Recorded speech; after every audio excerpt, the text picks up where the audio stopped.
الخاتم لما سبق والفاتح لمن غلق المعلن الحق بالحق الدافع جيشات الأباطيل والدامغ صولات الأزاليل أبي القاسم محمد اللهم صل على محمد وآل محمد وعلى بيته الطيبين الطاهرين المعصومين المظلومين الذين أذهب الله عنهم الرجس وطهرهم تطهيرا اللهم صل على محمد وآل محمد أما بعد فقد قال الله سبحانه وتعالى في محكم كتابه الحكيم إنا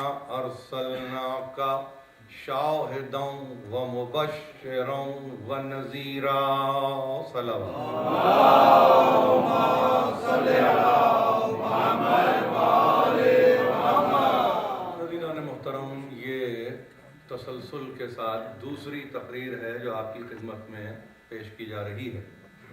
آپ کی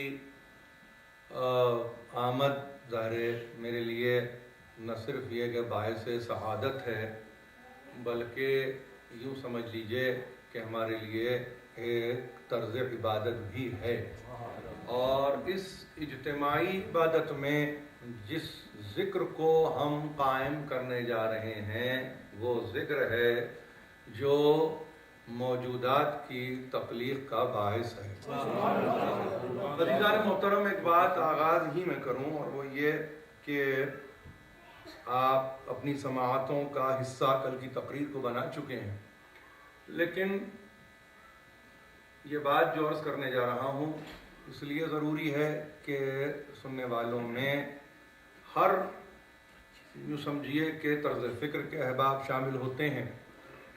ایک چیز جو میں خاص طور پر اپنے عقیدے کو آغاز ہی میں پیش کر دوں وہ یہ ہے کہ یہ تذکرہ کوئی معمولی تذکرہ نہیں ہے، یہ ذکر کوئی معمولی ذکر نہیں ہے، اس لیے کہ یہ وہ ذکر ہے جس کے لیے شرح صدر کی ضرورت ہوتی ہے۔ جب تک شرح صدر نہ ہو حقیقت محمدی آشکار ہی نہیں۔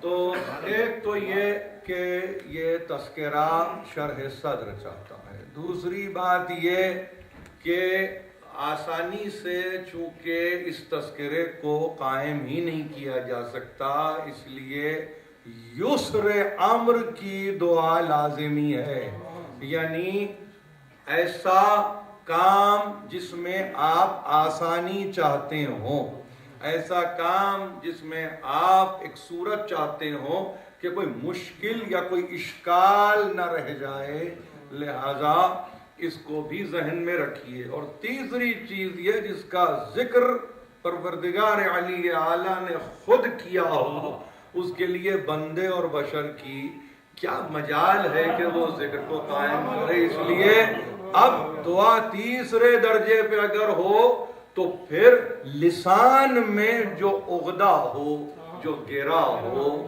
جو ایسی صورت ہو کہ جس کے نتیجے میں آپ کہیں کہ لکنت پیدا ہو رہی ہو، تو اس لکنت کی دوری کے لیے پروردگار علی اعلیٰ کے حضور میں یہ دعا کی جائے کہ پالنے والے تیرے حبیب کا تذکرہ کر رہا ہوں، جس کو تو نے پسند کیا اس کو تذکرے میں اپنے لا رہا ہوں، جس کو تو استفاء ارتضاء مجتبی کی منزل پر لاتا ہے، اس کو میں اپنے ذکر کا محور و مرکز بنا رہا ہوں۔ تو اب استمداد چاہیے، مدد چاہیے، اور وہ مدد کسی اور سے ممکن نہیں ہے سوا تیری ذات کی۔ تو کبھی کبھی قرآن کو پڑھنے والے حبیب کا تذکرہ اس کے قائم اگر کریں تو یہ کہنا غلط نہیں ہوگا، رب اشرح لی صدری ویسر لی امری واحلل عقدۃ من لسانی یفقہوا قولی۔ یہ نہ بھولیں، اس کو قرآن میں یہ سمجھ کر کہ یہ موسیٰ کی دعا تھی محفوظ نہ کریں بلکہ اپنے آپ پہ طاری کریں، اپنے آپ پر طاری کر لیں، اور اس انداز سے کہ پھر یہ تذکرہ آسان ہو جائے۔ میں نے ابتدا میں یہ اس لیے کہا کہ آپ یقین جانیے کہ کل کی تقریر کو آپ کی خدمت میں پیش کرتے ہوئے اور اپنے معروضات کو آپ کی خدمت میں نظر کرتے ہوئے میں نے یہی سوچا تھا کہ جو کچھ بھی بیان ہو مختصر ہو مگر مفید ہو، لیکن اس کے ساتھ ساتھ حیران ہوتا ہوں میں جب ان کتابوں کا یا ان تفاسیر کا مطالعہ کرتا ہوں تو حیران ہوتا ہوں کہ کس طرح سے امت نے سلوک کیا ہے نبی رحمت سے، امت نے سلوک کیا ہے اس صاحب عظمت سے کہ اگر اس کی عظمت پیش نظر نہ ہو تو پھر کسی کی کوئی عزت ہے ہی یہ اتنا اہم مسئلہ ہے کہ جس کو سمجھنے کی ضرورت ہے، اور میں انتہائی شکر گزار ہوں اپنے سننے والوں کا، خاص طور پر اس آرگنائزنگ کمیٹی کا، ان ممبران کا کہ جنہوں نے یہاں پر یعنی مجھے نہ صرف یہ کہ بلایا بلکہ اس لائق جانا کہ میں سرکار رسالت مآب کے تعلق سے یہ معمولی ذکر نہیں ہے۔ دیکھیے تمغے تو بہت ہوں گے مگر یہ تمغہ بھی عجیب تمغہ ہے جو سینے پہ سجا کے فقط دنیا میں نہیں رکھا جاتا، یہ نشان بن جاتا ہے اور اسی کے حضور نشان بن جاتا ہے جس کا تذکرہ کر رہے ہیں۔ تو جو کچھ بھی بیان کر رہا ہوں ظاہر ہے کہ وہ ہدیہ ہے انہی کی بارگاہ میں۔ جس آیت کو آپ عنوان کا حصہ سمجھ رہے ہیں اور حتماً سمجھنا چاہیے، سورہ مبارک فتح کی آیت ہے، بظاہر بہت آسان ہے اپنے تعلق سے مگر بباطن اس سے زیادہ مشکل کوئی آیت ہے ہی نہیں۔ بھیجنے والا بھیج رہا ہے اور یہ کہہ کر بھیج رہا ہے کہ ہم اے حبیب تمہیں شاہد بنا کر بھیج رہے ہیں، ہم تمہیں بشارت دینے والا بنا کر گویا مبشر بنا کر بھیج رہے ہیں، ہم تمہیں ڈرانے والا یعنی نذیر بنا کر بھیج رہے ہیں، ہم بھیج رہے ہیں۔ یقین جانی اچھے ہیں، شاہد کے معنی ہی نہیں کھل سکے کہ شاہد کے معنی کیا ہے، مگر عقل انسانی اگر صحیح تربیت یافتہ ہو تو ایسی عقل جو ہدایت یافتہ ہوتی ہے، ظاہر ہدایت یافتہ از قط نہیں ہوتی جب تک کہ اس کے ہادی اس کی ہدایت پر معمور نہ ہو جائیں، لہذا بڑی مشکل اور بہت اشکال درپیش ہوئی اس تعلق سے معاملات میں، اور خاص طور پر قرآن کی اس آیت کو سمجھنے کے لیے کہا گواہ بنا کر اور تجھے بشیر بنا کر اور تجھے نذیر بنا کر۔ اگر اس تذکرے کو مفسر قائم کرتے ہوئے فقط نذیر اور بشیر ہی پر اپنے آپ کو مصروف کار رکھتا تو یقین جانیے شاہد بھی سمجھ میں آ جاتا۔ وہ بشیر ہے، کاہے پر بشیر ہے، کاہے کی خوشخبری دیتا ہے، یعنی وہ جنت کی بشارت دینے والا ہے۔ اس سے کسی مسلم کو انکار تو نہیں ہوگا، اس سے کسی صاحب ایمان کو انکار تو نہیں ہوگا نا۔ اِنَّا أَرْسَلْنَاكَ شَاهِدًا وَمُبَشِّرًا وَنَذِيرًا، تو مبشر کا مطلب بشارت دینے والا۔ بشارت کاہے کی ہوتی ہے؟ بشارت اس کی ہوتی ہے کہ جو انتہا میں ملنے والا ہے مگر خوشخبری کے طور پر۔ تو ظاہر مسلمان کے اعمال کی انتہائی منزل کا نام ہے وہ جنت، جس کا تذکرہ کلام مجید نے کیا۔ تو اب جنت کی بشارت دینے والا، آپ یہی کہیں گے سرکار رسالت میں آپ کے تعلق سے کہ بشارت دیتے ہیں جنت کی، اور نظارت جس کو آپ کہتے ہیں ڈراتے ہیں، کاہے سے ڈراتے ہیں؟ عذاب الہی سے۔ کس صورت میں قائم ہوگا؟ جہنم کے طور پر قائم ہوگا، یعنی جنت کی بشارت دے رہا ہے، جہنم سے ڈرا رہا ہے۔ اگر یہ دو باتیں سمجھ میں آ جاتی تو شاہد بھی سمجھ میں آتا، یعنی وہ غیب کی فقط خبر نہیں دے رہا ہے، دیکھ کے آ رہا ہے تو بتا رہا ہے، جنت کو بھی دیکھا ہے، جہنم کو بھی دیکھا ہے۔ شاہد کے اتنے